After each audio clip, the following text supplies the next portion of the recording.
이번 시간에는 공간 벡터에 대해서 알아보겠습니다. 자, 이미 평면에서의 벡터의 정의, 벡터의 연산, 벡터의 내적, 벡터의 성분까지 전부 다 공부를 했기 때문에 공간에서의 벡터가 어렵게 느껴지진 않을 겁니다.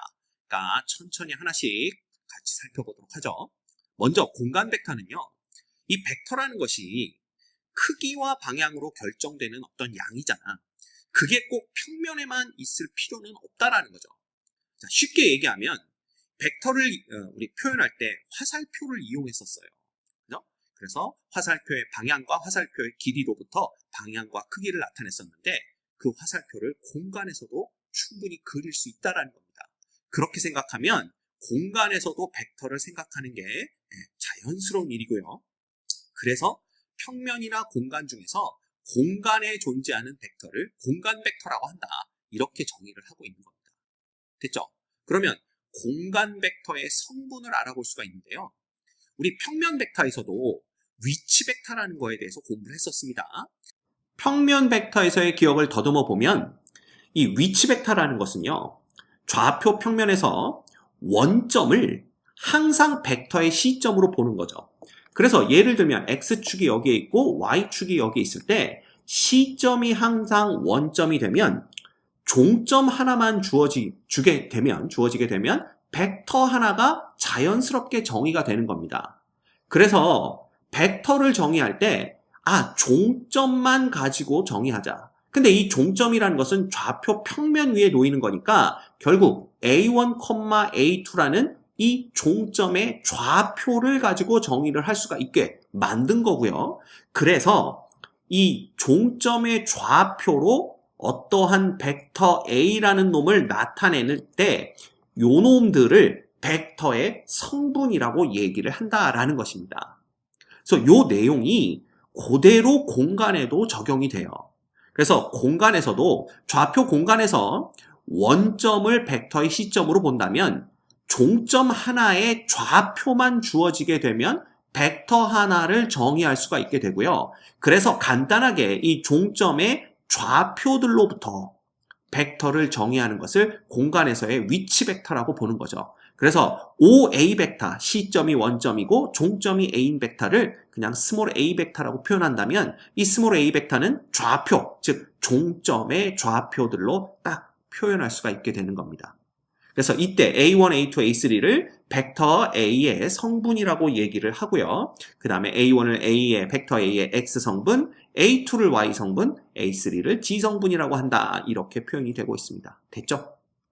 자, 그래서 그 내용을 조금 더 공간에서 구체적으로 살펴본다면 좌표 공간에서 원점이 시점이 되면요. 종점의 좌표 하나만 있으면 이런 식으로 벡터 하나가 정의가 되게 됩니다. 그때 이 종점의 좌표를 A1, A2, A3라고 보는 거죠. 그리고 여기서도 좌표 평면에서와 마찬가지로 X축의 양의 방향과 방향이 똑같으면서 크기가 1인 벡터 있잖아요. 그래서 이 벡터를 우리가 뭐라고 정의하냐 하면 바로 이 원 벡터라고 정의를 하게 됩니다.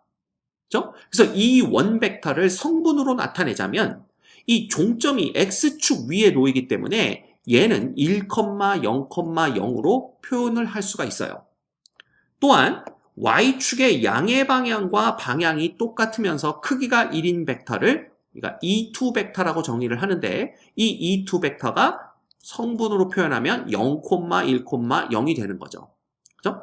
그리고 마찬가지로 E3 벡터를 정의하는데 이 E3 벡터라는 놈은 성분으로 표현하면 0, 0,1 이렇게 표현할 수가 있습니다. 됐죠? 자, 그렇다면 얘네들을 가지고 요 OA 벡터를 표현할 수가 있게 되는데요. 공간에서 벡터를 생각할 때는 이렇게 직육면체를 그려서 생각하면 편하다라고 말씀드렸죠? 그러면 이 직육면체를 그렸을 때 요 직육면체에 X축과 교점, Y축과의 교점, G축과의 교점이 있을 겁니다. 이 X축과의 교점이라는 것은 결국 뭐냐면 A에서 요렇게 X축에 수선의 발을 내려는 거죠. 그 수선의 발이 바로 요 직육면체가 X축과 만나는 점이다. 요렇게 생각하시면 돼요. 그쵸? 그러면 어떤 생각을 할 수가 있냐면 요 벡터라는 놈은 요 놈과 요 벡터 OA1 벡터에다가 요 벡터, 요 색깔 바꿔볼까요? OA2 벡터. 그죠? 그 다음에 또 누구? 여기에다가 색깔 바꿔서 요 OA3 벡터. 요거 벡터 3개를 더하면 되는 거 아니냐? 이렇게 볼 수가 있는 겁니다. 그쵸? 왜? 얘하고 얘하고 더하면요. 우리 배웠잖아. 평면에서 평행사변형법으로 배우면 요렇게 벡터가 되는 거고요. 결국 요 G축과 요 놈으로 이루어지는 평면에서 또 벡터의 합을 본다면 결국 요렇게 요 놈을 요로 옮기면 되겠죠. 그래서 요걸 요렇게 생각해 본다면 꼬리에 꼬리를 무는 벡터의 합으로부터 OA 벡터가 나온다라는 걸 알 수가 있습니다. 그치? 그래서 OA 벡터라는 것은 결국 OA1 벡터 플러스 OA2 벡터 플러스 OA3 벡터 이렇게 되는데 우리가 알 수 있는 게 있어요. 이 OA1 벡터는 E1 벡터와 평행한 벡터이기 때문에 결국 E1 벡터의 실수배로 표현이 가능합니다. 그래서 이 OA1 벡터가 E1 벡터의 몇 배냐라는 건데 이 OA1 벡터의 크기가 A1이잖아요. 지금은 A1이 양수니까 크기 자체를 A1으로 볼 수가 있지만 A1이 음수여도 관계없습니다. 그럼 방향이 바뀌면서 크기가 절대값 A1이 되는 걸 테니까. 그래서 이걸 이렇게 표현할 수가 있는 겁니다. 됐죠? 요거 때문에 헷갈리나요? 이렇게 지워봅시다. 그 다음에 똑같은 방법으로 하면 얘는 여기 A1이 들어가야 됩니다. 그 다음에 얘는 어떻게 되냐면 똑같은 방법으로 A2의 E2 벡터가 되는 걸 볼 수가 있고요. 얘는 E3 벡터의 A3배 이렇게 볼 수가 있는 겁니다. 그래서 얘네들을 더한 놈이 바로 누가 되는 거야? A 벡터가 된다. 이렇게 보면 되는 거죠. 이해가 됩니까? 그래서 요러한 식을 얻을 수가 있게 되는 겁니다. 요러한 식을. 됐지? 어렵지 않습니다. 그렇게 따진다면 왜 얘네들의 성분이 A1, A2, A3 요 놈으로 벡터 하나를 표현할 수 있는지를 좀 더 구체적으로 볼 수가 있는 거죠. 됐죠?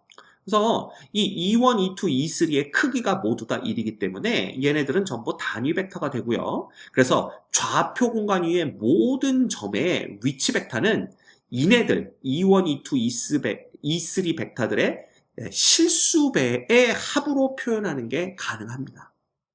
됐지? 이건 뭐 평면 벡터에서 배웠던 내용이랑 똑같습니다. 다만 E3 벡터 하나가 더 추가됐다. 이렇게 보시면 되는 거죠. 어렵지 않습니다. 자, 게다가 두 공간 벡터 A1 벡터와 A 벡터와 B 벡터에 대해서 얘네들의 성분이 A1, A2, A3, 그 다음 B1, B2, B3로 주어졌을 때 이 두 벡터가 서로 같다라는 것은 대응하는 성분끼리 모두 다 같다라는 뜻이 되니까 A1과 B1이 똑같고 A2와 B2가 똑같고 A3와 B3가 똑같다. 역시 평면 벡터에서 배웠던 내용 그대로입니다. 그죠? 또한 공간에서 A 벡터의 크기는 선분 OA의 길이와 같기 때문에 이 A 벡터 크기는 그냥 원점에서 A1, A2, A3로 주어지는 점까지의 거리 루트 A1제곱 플러스 A2제곱 플러스 A3제곱으로 볼 수 있다라는 겁니다. 역시 평면 벡터에서 배웠던 내용과 똑같고요. 그죠? 그럼 뭐 이런 것들은 여러분들이 평면 벡터를 제대로 하고 공부하고 넘어왔다면 충분히 쉽게 이해할 수가 있습니다. 자, 다음에서 E1, E2, E3 벡터로 나타낸 벡터는 성분으로 나타내고 그 다음에 성분으로 나타낸 벡터는 E1, E2, E3의 합으로 나타내시오 그랬는데 자, 요놈 그래봤자 뭡니까? E1 벡터 앞에 개수 1이죠. 그 다음에 E2 벡터 앞에 개수 2죠. E3 벡터 앞에 개수는 마이너스 1로 보셔야 됩니다. 그래서 이 A 벡터를 성분으로 나타내면 이렇게 나타낼 수 있다 라고 보시면 되고요. B 벡터는 어떻게 하면 돼? 그냥 성분 곱하기 E1 벡터, 그쵸? 그 다음에 0은 곱해봤자 0 벡터니까 쓸 필요 없고요. 그 다음에 성분, G성분 곱하기 E3 벡터 이렇게 합으로 표현해 주시면 됩니다. 어렵지 않죠? 그 다음 두 벡터가 서로 똑같대. 그러려면 X 성분끼리 같아야 되니까 X는 2가 되고요. Y 성분끼리 같아야 되니까 Y는 7이 되고요. G 성분끼리 같아야 되니까 2G는 2 해서 G는 이꼴 1 된다. 이렇게 보시면 됩니다. 됐죠? 그 다음 벡터의 크기는 성분으로 표현됐다라는 것은 결국 시점을 원점으로 봤다는 얘기니까 벡터의 크기는 16 플러스 1 플러스 64의 루트가 됩니다. 맞죠? 그래서 요놈은 17이 더해지는 거니까 루트 81이 되고요. 그래서 크기는 9가 된다 보시면 되고, 역시 B벡터의 크기는 원점으로부터 점 03 루트 7까지의 거리이기 때문에 루트 9 플러스 7이 되고, 요놈은 루트 16이라서 크기는 4가 되는 걸 알 수가 있네요. 됐죠? 쉽게 다 넘어갈 수 있습니다.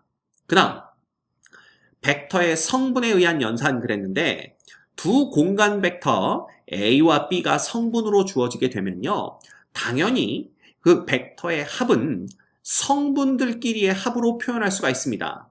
역시 평면 벡터에서 배웠던 내용 그대로고요. 벡터의 뺄셈도 마찬가지 성분들 간의 뺄셈으로 표현할 수가 있고, 벡터의 실수배 역시 성분들끼리 전부 성분들을 전부 K배해서 표현할 수 있다라는 겁니다. 그 이유는 이미 평면 벡터에서 설명을 드렸는데 그 설명이 그대로 여기에도 적용이 돼요.